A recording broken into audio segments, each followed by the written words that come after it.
Mula sa iba't ibang panig ng Pilipinas, narito ang pinakabagong balitang Red Cross. Ako si Julitz Velasco para sa PRC News Flash. Nakapasok na ang Tropical Storm Christine sa Philippine Area of Responsibility. Ito ay ayon sa Pag-asa.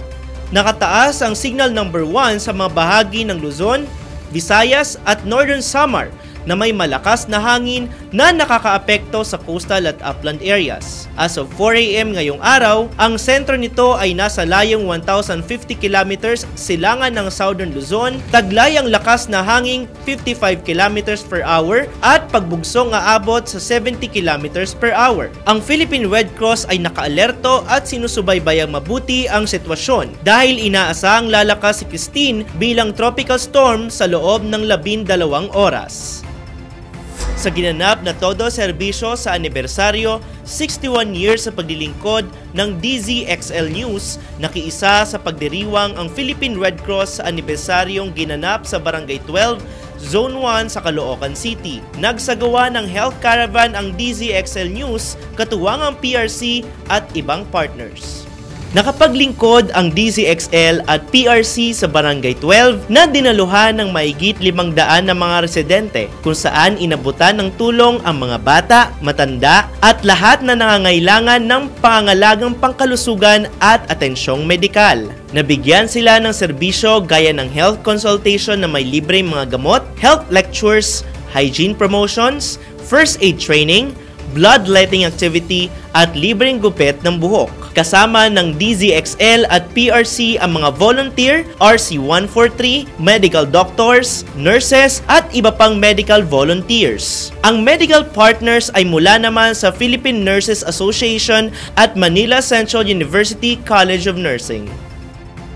Sa kaugnay na balita, umabot ng 206 na katao ang natulungan ng PRC Surigao del Sur Chapter sa kanilang isinagawang health caravan sa Cantilan District Jail, Barangay Pag-Antayan, Cantilan, Surigao del Sur. Inilapit ng PRC ang konsultasyong medikal at laboratory exam sa komunidad ng mga persons deprived of liberty o mga PDL dahil ang pangangalagang pangkalusugan ay ibinibigay ng PRC sa lahat, sa kahit na sinong tao, mayaman man o kapos sa buhay, bata at matanda at kahit na ano pa ang kanilang paniniwala. Katulong ang masisipag na staff at volunteers ng PRC, nagbahagi ng kanilang oras at serbisyo ang mga ahensya sa Cantilan tulad ng LGU, Rural Health Unit, MDRMO, PNP, 36 Infantry Valor Battalion at Rotary Central Tandag.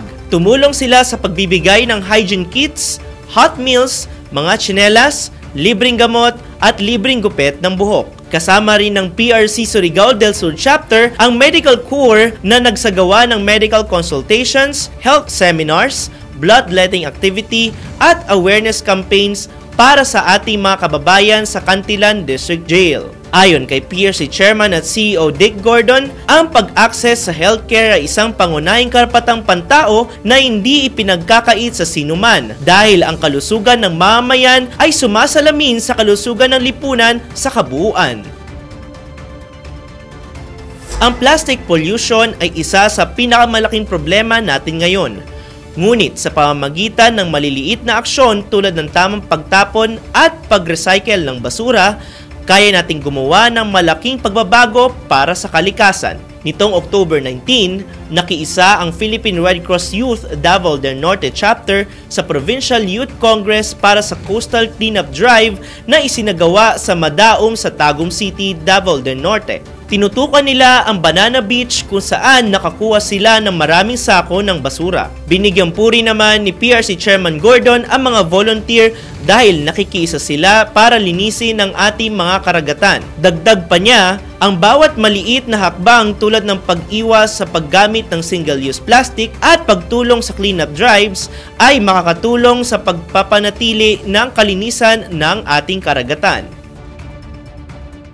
Nagbigay ng swiftwater rescue training ang Philippine Red Cross Batangas Chapter sa mga empleyado ng City Disaster Risk Reduction and Management Office ng San Tomas, Batangas. Sa ikalimang araw ng training na ginanap sa Balanac River sa Magdalena, Laguna, Sinanay ang mga kalahok upang maging handa sa mga sitwasyon may kinalaman sa pagbaha at agos ng tubig. Tinuruan ang mga trainee kung paanong ligtas na rumisponde sa mga tao na nasa panganib dulot ng malakas na agos ng tubig. Kasama sa mga itinuro ay ang tamang paggamit ng rescue equipment tulad ng lubid, life jackets, at mga bangka. Ipinakita rin ang mga teknik sa pagliligtas sa mga taong na-stranded o inanod ng agos. Pati na rin ang tamang paraan ng pagmamanipula sa mabilis na daloy ng tubig upang maiwasan ang aksidente.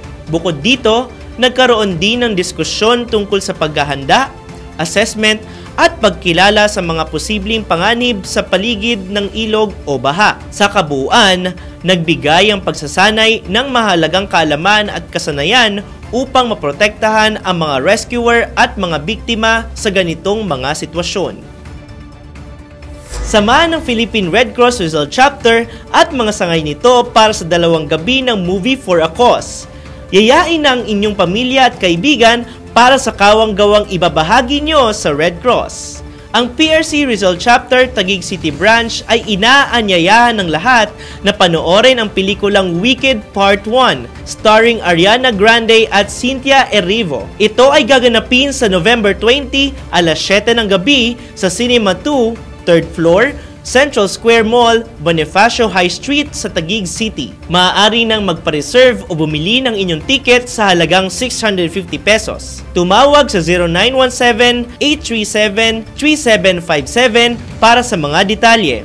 Sa December 18 naman, alas 7 ng gabi, ang block screening ng Mufasa, The Lion King ay ipapalabas ng PRC Rizal Chapter Parañaque City Branch sa Cinema 7 Ayala Malls, Manila Bay. Tumawag o mag-text sa 0917-837-3986 para magpa-reserve o bumili ng ticket sa halagang 900 pesos.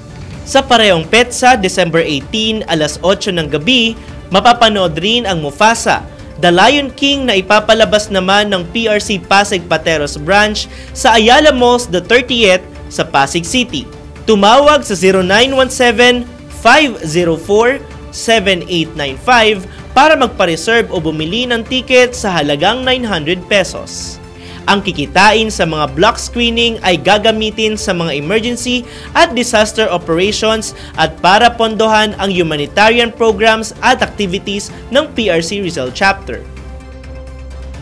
Sa masusugid naming manonood ng PRC News Flash at kung nadaanan nyo ang aming news program, mag-subscribe, i-follow, i-like, at i-share na ang Philippine Red Cross Facebook page, Instagram, X, TikTok, at mapapanood na rin kami sa YouTube channel ng Philippine Red Cross araw-araw.